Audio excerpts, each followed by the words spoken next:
আসসালামু আলাইকুম। স্বাস্থ্য বিষয়ক পরামর্শ নিয়ে আপনাদের সাথে আছি আমি ডক্টর রোকসানা আফরোজ। আজকে আলোচনা করব যে কিডনিতে পাথর হলে যখন অপারেশনের ইন্ডিকেশন হয়ে যায় বা অপারেশন অত্যাবশ্যকীয় হয়ে যায়, কিন্তু আমরা অবহেলা করেই হোক বা যে কোনো কারণেই হোক অপারেশন করি না, তখন কি কি অসুবিধা হতে পারে। প্রথমত একটু ধারণা দিই যে কিডনিতে পাথর হলেই কিন্তু সঙ্গে সঙ্গে অপারেশনের প্রয়োজন পড়ে এরকম নয়। কারণ 10 মিলিমিটার সাইজ হওয়া পর্যন্ত নর্মালি এই কিডনির পাথরগুলো কোনো উপসর্গ তৈরি করে না বা কিডনির কোনো ক্ষতি করে না সাধারণত। তাই 10 মিলিমিটার সাইজ পর্যন্ত এগুলোর অপারেশনের কোনো প্রয়োজনীয়তা নাই। কোনো কোনো ক্ষেত্রে বলা হয় যে 10 থেকে 15 মিলিমিটার সাইজ হওয়া পর্যন্ত অপেক্ষা করা যায়, কিন্তু যখন বড় হয়ে যায় এবং উপসর্গ তৈরি করে তখন অপারেশন করতে হয়। এখন আসি, কেউ যদি মনে করে, অনেকেই আছেন মনে করেন যে থাক কিডনির অপারেশন, যেহেতু কিডনি আমাদের একটি অত্যন্ত গুরুত্বপূর্ণ অঙ্গ এবং বেশ সংবেদনশীল অঙ্গ, তাই অনেকেই ভাবেন যে থাক কিডনিতে অপারেশন করতে হবে বাবা, এর থেকে পাথর থেকেই যাক, আমি এটা নিয়েই বাঁচি, যতদিন এভাবে আছি এভাবেই থাকুক, কি হয় হবে পরে দেখা যাবে। বিশেষ করে আমাদের মা বোনেরা তো যেতেই চান না চিকিৎসকদের কাছে, যে থাক এই পাথর নিয়েই আমি মরে যাব, তবু আমি ডক্টরের কাছে যাব না।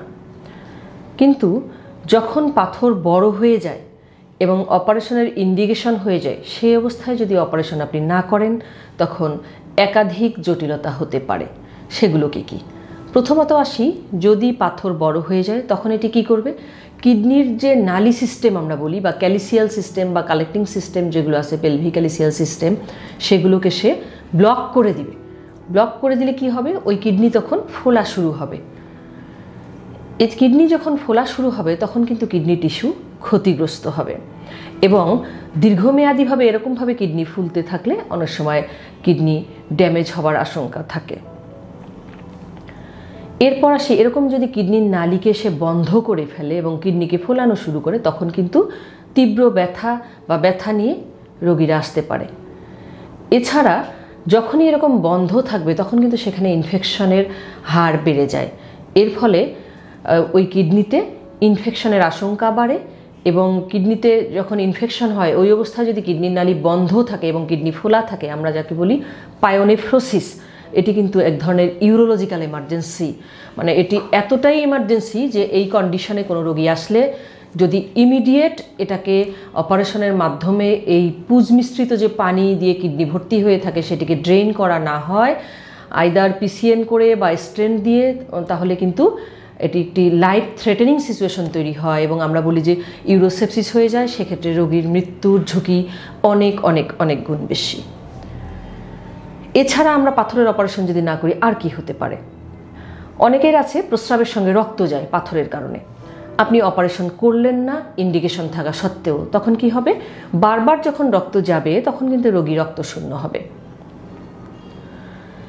এছাড়া কি হতে পারে, কিছু কিছু পাথর আছে ক্যাটাগরি টাইপের যেগুলো নীরব ঘাতকের মতো কাজ করে। আপনার কিডনিতে কোনো উপসর্গই তৈরি করবে না দেখা যাবে, কিন্তু নীরবে সে বড় হয়ে যাচ্ছে এবং কিডনির যে নালি সিস্টেম আমরা বলি পেলভিক ক্যালিসিয়াল সিস্টেম, পুরোটাকেই জুড়েই পাথর তৈরি হয়ে থাকে। এই ধরনের পাথরকে আমরা বলি স্ট্যাগহর্ন ক্যালকুলাস এবং এটি এত বড় হতে থাকে এবং গ্র্যাজুয়ালি কিডনির টিস্যুকে নষ্ট করতে থাকে। কিছু কিছু ক্ষেত্রে দেখা যায় যে পুরো কিডনিটাই পাথর দিয়ে ভর্তি, শুধু একটি পাতলা রিম হয়তো বাহিরে আছে এবং নীরবে কিডনির ক্ষতি করে এবং কিডনি ড্যামেজ নিয়ে রোগীরা আমাদের কাছে আসে। এছাড়া যখন পাথর এত বড় সাইজের হয়ে যায় তখন কিন্তু অপারেশনের জটিলতাও বাড়তে থাকে। যেমন ধরুন, যখন এরকম স্ট্যাগহর্ন বা পুরো কিডনি ভর্তি এরকম পাথর নিয়ে আসবে রোগীরা, তখন কিন্তু অপারেশনের সময় দীর্ঘ হবে। 2 নম্বর হচ্ছে, সবসময় সব পাথরগুলো ক্লিয়ার করা সম্ভব নাও হতে পারে অপারেশনের মাধ্যমে। ইনফেকশনের ঝুঁকি বাড়ে অপারেশন চলাকালীন, রক্তপাতের ঝুঁকি বাড়ে, তাই রক্ত দেবার প্রয়োজনীয়তাও বেড়ে যায়। তাই কিডনিতে পাথর হলেই যে আতঙ্কিত হয়ে সঙ্গে সঙ্গে অপারেশনের জন্য দৌড় দেব এরকমও নয়। কারণ যখন অপারেশনের প্রয়োজনীয়তা পড়বে এবং ইউরোলজিস্ট আপনাকে বলবেন যে না এখন আপনার অপারেশনে যেতে হবে, তখন যদি আপনি অবহেলা করেন সেক্ষেত্রে এই ক্ষতিগুলো হতে পারে, এবং সেক্ষেত্রে অবহেলা করাও যাবে না, কারণ কিডনি আমাদের শরীরের একটি অত্যন্ত গুরুত্বপূর্ণ অঙ্গ, এটি একটি ভাইটাল অর্গান। তাই আমাদের সচেতন হতে হবে যে প্রয়োজনীয়তা পড়লে তখন কিন্তু অপারেশনে যেতে হবে। ধন্যবাদ সকলকে।